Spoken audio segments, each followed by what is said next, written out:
Bismillah bi walibni waruhil kudus al ilahul wahid, demi nama Bapa, Putra dan Rohul Kudus ketiganya yang esa. Shalom sahabat yang dikasih oleh Tuhan. Berjumpa kembali dengan saya di channel ini. Terima kasih buat teman-teman yang selalu setia mendukung perkembangan channel ini dengan cara subscribe, like, komen, dan share. Tuhan memberkati kita. Sobat yang dikasih oleh Tuhan, kali ini kita akan mencerdaskan kembali bagaimana para ustadz ini, oknum ustadz ini, mulai dari ustadz dan juga mualaf yang langsung menjadi ustadz, menunjukkan kebotolan mereka ketika mereka hendak membahas Injil, dan di antara mereka ada yang mengatakan bahwa Injil itu adalah Quran sendiri.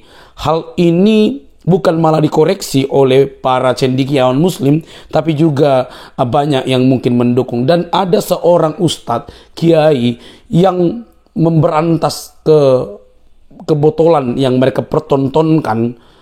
Entah apa tujuannya, tapi justru mereka dihajar oleh kiai ini dari argumentasinya.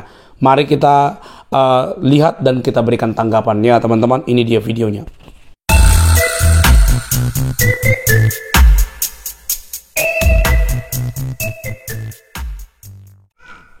Injil yang dibawa oleh Nabi Isa tidak ada lagi sekarang. Injil itu tidak pernah ada. Injil tidak pernah ada. Ini Injil? Enggak kelihatan. Itu Injil apa, Pak? Ya, ini Injil Al-Quran, ini Injil. Kan kalian baca Injil juga kagak, bencinya udah duluan. Saya hatam Injil. Dan tidak ada yang salah di sana. Yang salah pikiranmu tentang Injil. Karena dari kecil sudah membencinya. Ngomong aja sembarangan. Ketika ditanya waktu pelajaran agama, kitab yang wajib diimani ada berapa? Lancar. 4 katanya. 1 Al-Quran turun sama Nabi Muhammad. 2 Injil turun sama Nabi Isa. Pertanyaan selanjutnya dari saya, bagaimana kau bisa mengimani? Punya aja enggak, baca aja tidak. Lucu kan? Memang lucu kalian ini. Bagaimana bisa mengimani? Saya waktu minta dibelikan Injil sama bapak saya juga dipukulin sama bapak saya. Ngapain kan kau minta Injil? Permintaan saya dianggap aneh. Padahal bapak saya ngajarkan pada saya, kitab yang wajib diimani ada 4. Quran saya punya, Injil pengen punya. Kenapa saya tidak boleh? Kan harus diimani. Apa yang salah dengan saya? Injil yang dibawa oleh Nabi Isa tidak ada lagi sekarang. Injil itu tidak pernah ada. Injil tidak pernah ada. Ini Injil? Enggak kelihatan. Itu Injil apa, Pak? Ya, ini Injil Al-Quran, ini Injil. Kan kalian baca Injil juga kagak, bencinya udah duluan. Saya hatam Injil. Dan tidak ada yang salah di sana. Yang salah pikiranmu tentang Injil. Karena dari kecil sudah membencinya. Ngomong aja sembarangan. Ketika ditanya waktu pelajaran agama, kitab yang wajib diimani ada berapa? Lancar. 4 katanya. 1 Al-Quran turun sama Nabi Muhammad. 2 Injil turun sama Nabi Isa. Pertanyaan selanjutnya dari saya, bagaimana kau bisa mengimani? Punya aja enggak, baca aja tidak. Lucu kan? Memang lucu kalian ini. Bagaimana bisa mengimani? Saya waktu minta dibelikan Injil sama bapak saya juga dipukulin sama bapak saya. Ngapain kan kau minta Injil?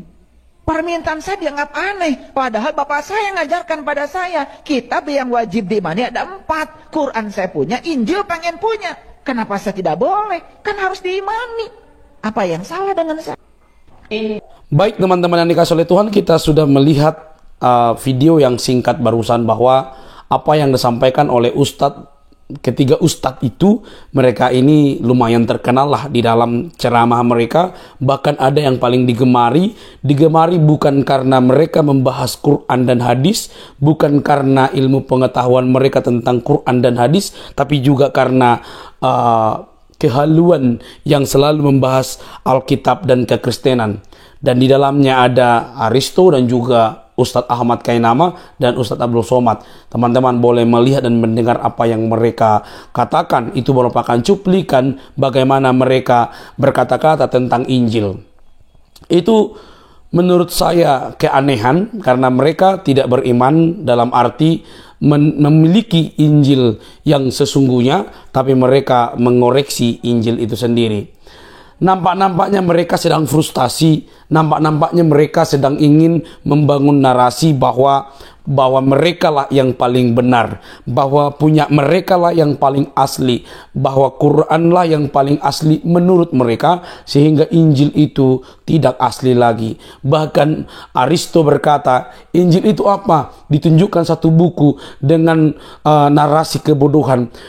Saya bilang narasinya kebodohan karena dia bilang Injil itu ini katanya gitu. Injil itu Quran. Kalau kita misalnya bertanya kepada umat muslim, benarkah Injil itu Quran? Benarkah Injil itu Quran?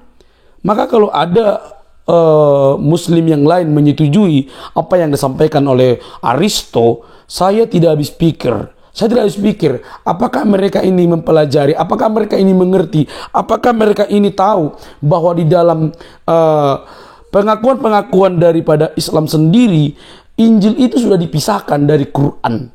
Walaupun Injil yang mereka maksud, saya tidak mengerti yang mana, seperti itu ya. Nah, teman-teman, menariknya, kiai tersebut memberikan sebuah tamparan keras buat mereka, karena mereka selalu berceramah, tapi tidak mendarat, tapi tidak memiliki poin yang perlu ditekankan kepada umat. Bukan memperbaharui iman umat, malah mengoreksi sana sini, tapi tidak pernah tahu. Bahkan identik menuduh palsu Injil itu sendiri. Kalau kita tanya apa arti Injil, mungkin mereka tidak tahu. Injil itu bukan mereka yang diturunkan kepada Isa. Bagi Kristen, Injil itu bukan diturunkan dalam bentuk buku. Injil itu Kristus sendiri. Itu kabar baik itu. Kristuslah Injil itu. Lalu kalau ada kitab Matius, Markus, Lukas, Yohanes, itu Injil catatan para saksi mata yang menyaksikan Kristus, itu kitab Injil. Tapi kalau Injil itu kabar baik, itu Yesus sendiri, gitu ya. Jadi bukan Injil yang diturunkan kepada Isa, bukan. Kita tidak memahami itu ya. Nah, yang menariknya kiai ini mengajari mereka, kan ketika di sekolah ketika ditanya kita harus mengimani berapa kitab, ada 4. Ya, memang yang disebutkan cuma 2, Injil dan Quran. Tetapi yang pada faktanya yang mereka imani adalah Taurat, Zabur, Injil, dan Quran. Itu menurut ustadz tersebut, kiai tersebut. Loh, kalau memang mengimani, kenapa kepanasan kalau membahas Injil Injil yang menurut saya itu Yesus Kristus yang di dalam Alkitab. Kalau memang Anda mengimani Injil, maka Anda harus memiliki Injil, harus membaca Injil, harus membeli Injil. Maka tepatlah yang dikatakan oleh kiai tersebut. Ketika dia belajar bahwa kita harus mengimani 4 kitab, yaitu Taurat, Zabur, Injil, dan Quran, maka dia pesan kepada orang tuanya, walaupun dia akhirnya dalam pengakuannya dipukuli oleh karena kepengen punya Injil. Loh, alasannya jelas. Kenapa kok dia kepengen punya Injil? Kan disuruh mengimani. Bagaimana mau mengimani kalau, ya benar, bagaimana kalau mengimani kalau tidak pernah ngebaca? Bagaimana kalau tidak mengimani kalau tidak pernah punya bukunya? Tidak mungkin, tidak pernah tahu. Loh, ustadz yang ketiga tadi ada Ustadz Somad, ada Kainama dan Aristo dan lain sebagainya. Mereka pede sekali ngomong Injil dipalsukan dan lain sebagainya. Bahkan Aristo tadi yang saya katakan, dia ngomong Injil itu Quran. Padahal mereka tidak pernah tahu Injil itu yang mana. Saya kasih tahu sama kalian. Injil itu dari bahasa Yunani, Evangelion, artinya kabar baik. Kabar baik itu siapa? Kristus. Kok bisa Kristus? Karena Kristuslah kabar baik yang menyelamatkan umat manusia dari dosa. Nah, bedanya dengan kitab suci Injil, Matius, Markus, Lukas, Yohanes, itu bentuk saksi mata yang mencatat apa yang terjadi ketika kabar baik itu menjadi manusia di dalam dunia. Ini harus clear kan gitu.